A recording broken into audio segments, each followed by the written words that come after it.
Hare Krishna everyone and welcome back to Kanishka FC. আমার যেটু মানে কনিষ্ক এফসি যেটু চ্যানেল আছে ইউটিউব চ্যানেল বা ফেসবুক পেজ তাতে আমি ট্রাই কৰো ষ্টক মাৰ্কেটৰ যিমান পাৰো ইমান ইনফৰমেশ্যন বিলাক আমি শ্বেয়াৰ কৰিব কাৰণে ট্ৰাই কৰো আমি। আৰু সেই চ্যানেলটোতে যিমান মানে যাব সব এইবিলাক কি বুলি কয় লাৰ্নিং পাৰপজ মানে লাৰ্নিঙৰ কাৰণে যাব এইবিলাক মানে। তো আমি কোনো মানে কি তাৰ পৰা কোনো মানে আমি কোনো রেকমেন্ডেশন নিদু যে আমি আপনি এইটো লওক বুলি কোনো রেকমেন্ডেশন নাথাকে। তাতে আমাৰ ডিসক্লেমাৰ দিয়া আছে চাইব পাৰে আপোনালোক। তো আজি ভিডিওটো যেনেকুৱা মই থাম্বনেলটো বনাইছো থাম্বনেলটোত আছে কি ব্যাংক নিফটিৰ মানে এই বিষয়ে এ টু জেড মানে এ টু জেড ইনফরমেশন দিয়া হ'ব আজি ভিডিওটো।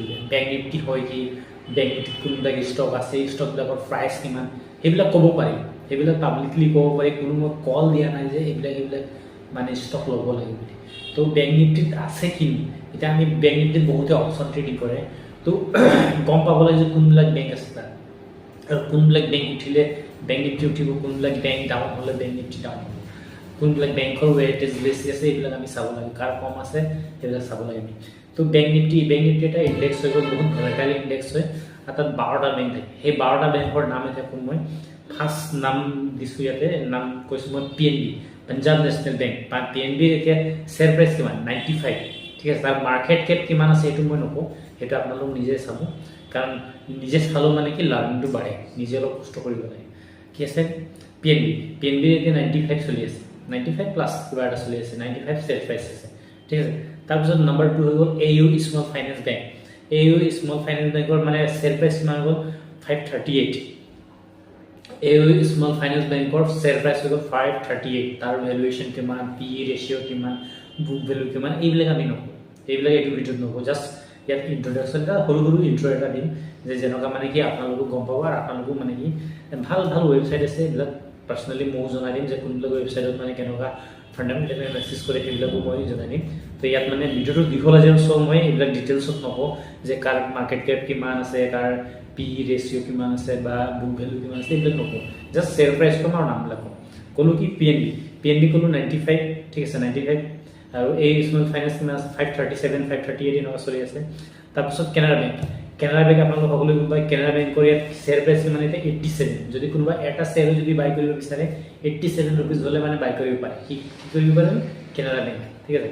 তাৰপিছত বেংক অফ বৰোদা ইয়াতে আছে, বেংক নিফটিৰ ভিতৰতে আছে কি বেংক অফ বৰোদাৰ কিমান আছে 211, মানে 212 টকা ইয়াৰ শ্বেয়াৰ প্ৰাইচ, ঠিক আছে। বেংক অফ বৰোদাৰ শ্বেয়াৰ প্ৰাইচ কিমান 211 ৰুপিজ, ঠিক আছে, 211 ৰুপিজ। নেক্সট হৈ গ'ল IDFC ফাৰ্ষ্ট বেংক চাব পাৰে 60 ৰুপিজ, মাত্ৰ 60 ৰুপিজত মানে 60 ৰুপিজ চাবলৈ গ'লে বহুত সৰু হৈ বহুতে ভাবিব যে 60 ৰুপিজৰ শ্বেয়াৰ প্ৰাইচটো কেনেকুৱা বেংক নিফটিত কেনেকুৱা মানে পাইছে, মানে পজিশ্যন পাইছে। তো 60 ৰুপিজ হ'লে নহ'ব, তাৰ মানে ৱেটেজটো বেছি আছে বা মাৰ্কেট কেপিটেলাইজেশ্যনটো বেছি আছে আৰু ফাণ্ডামেণ্টেল কিবা এটা ষ্ট্ৰং আছে। চ' সেইটো কাৰণে মানে IDFC ফাৰ্ষ্ট বেংক চান্স পাইছে ক'ত বেংক নিফটিত, আৰু ইয়াৰ শ্বেয়াৰ প্ৰাইচ কিমান 60 ৰুপিজ মাত্ৰ, ঠিক আছে। তাৰপিছত ইণ্ডাছএল বেংকৰ ৰেট মানে শ্বেয়াৰ প্ৰাইচ কিমান আছে 1044 টকা, ঠিক আছে, 1044 ৰুপিজ। ইয়াৰ শ্বেয়াৰ প্ৰাইচ আছে ইমান। তাৰপিছত আছে SBI state bank of India, SBI কিমান আছে 730 চলি আছে এতিয়া ষ্টক প্ৰাইচ।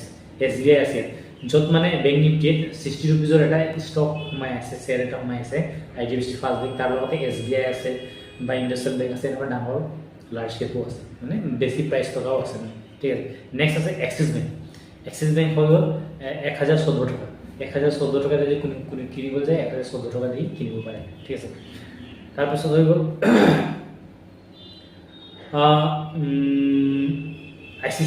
ICICI বেংকৰ দাম হৈ গ'ল কিমান 1255 টকা, 1255 চলি আছে, তাত ট্ৰেড কৰি আছে, ঠিক আছে। তাৰপিছত হৈ গ'ল কোটাক মহিন্দ্ৰা হৈ গ'ল 1966 টকা, 1966 ৰুপিজ এটা শ্বেয়াৰ প্ৰাইচৰ দাম, যিটো এটা কৈছিলোঁ PNB 90 কিবা 95 আছিলে কিবা, তো তেনেকুৱা 95ৰ এটা ওচৰত আছে, আজি ইমান 1966 টকা ধেমালি কথা হয়। তো আমাৰ বেংক নিফটিত কিমান আছে 12টা বেংক আছে, তাৰ ভিতৰতে মই এটা ক'লোঁ কি এইবিলাক কৈ গৈছোঁ, এইবিলাক আপোনালোক চাব পাৰে। তাৰপিছত কি ক'লোঁ কোটাক মহিন্দ্ৰা বেংক 1965, 66 এনেকুৱা ট্ৰেড হৈ আছে। তাৰপিছত লাষ্ট আছে HDFC বেংকৰ ৰেটটো কিমান 1691 ৰুপিজ এতিয়া ট্ৰেড কৰি আছে, ঠিক আছে। এই 12টা বেংকৰ ভিতৰতে সবচে ডাঙৰ বেংক যাৰ ৱেটেজ বেছি দিছে যিটো বেংক মানে বাই কৰিলে মানে যদি বাইং হ'ব তেতিয়াহ'লে বেংক নিফটিও উঠিব আৰু যদি চেলিং হয় তেতিয়াহ'লে বেংক নিফটি ডাউন হ'ব। সেই বেংকটোৰ নাম হৈ গ'ল HDFC বেংক। বহুত ৱেইট আছে, চবচে বেছি ৱেইটেজ আছে ইয়াৰ। কিমান ৱেইটেজ আছে, কি পাৰ্চেণ্টেজ আছে সেইটো ডিটেইলছ নকওঁ মই, ভিডিঅ'টো দীঘলীয়া হ'ব। চ' মই এতিয়া 12টা বেংকৰ নাম ক'লোঁ আপোনালোকক। সেই 12টা বেংক যেতিয়া মানে পজিটিভ হয় মানে গ্ৰীণত থাকে তেতিয়া মানে বেংক নিফটি উঠে, আৰু যেতিয়া সেই বেংক নিগেটিভ থাকে বেংক নিফটি ডাউন হয়। তাৰপিছত 4-5টা এনেকুৱা ষ্টক আছে। একটা বেংক যেনেকুৱা HDFC বেংক ক'লোঁ, HDFC বেংকৰো ইমান পাৱাৰ আছে যে বেংক নিফটিক উঠাই লৈ যাব, বা পৰি গ'লে ইমানেই পাৱাৰ আছে যে বেংক নিফটিক মানে একেবাৰে ডাউন কৰি দিব। আমি আজি বেংক নিফটিৰ ইনফৰমেশ্যন মানে অলপ লাৰ্ণিংটো দিলোঁ যে বেংক নিফটিটোত কিমান ষ্টক থাকে, কিমান ষ্টকবিলাকৰ প্ৰাইচ কিমান আছে, ৱেইটেজ কিমান আছে, এইবিলাক ক'লোঁ। ইমান আৰু ডিটেইলছত দিব পাৰি না বুলি নহয়। যদি কোনোবা বেংক নিফটিৰ অপশ্যন ট্ৰেডিং কৰে তেতিয়াহ'লে এই ষ্টকবিলাকক চাব লাগে যে কোনবিলাক ষ্টকত মানে আজি বাইং আছে বা কোনবিলাক ষ্টকত চেলিং হৈছে, কাৰ আজি ৰিজাল্ট ভাল আছে, কাৰ বেয়া আছে, এইবিলাক আমি চাব লাগে।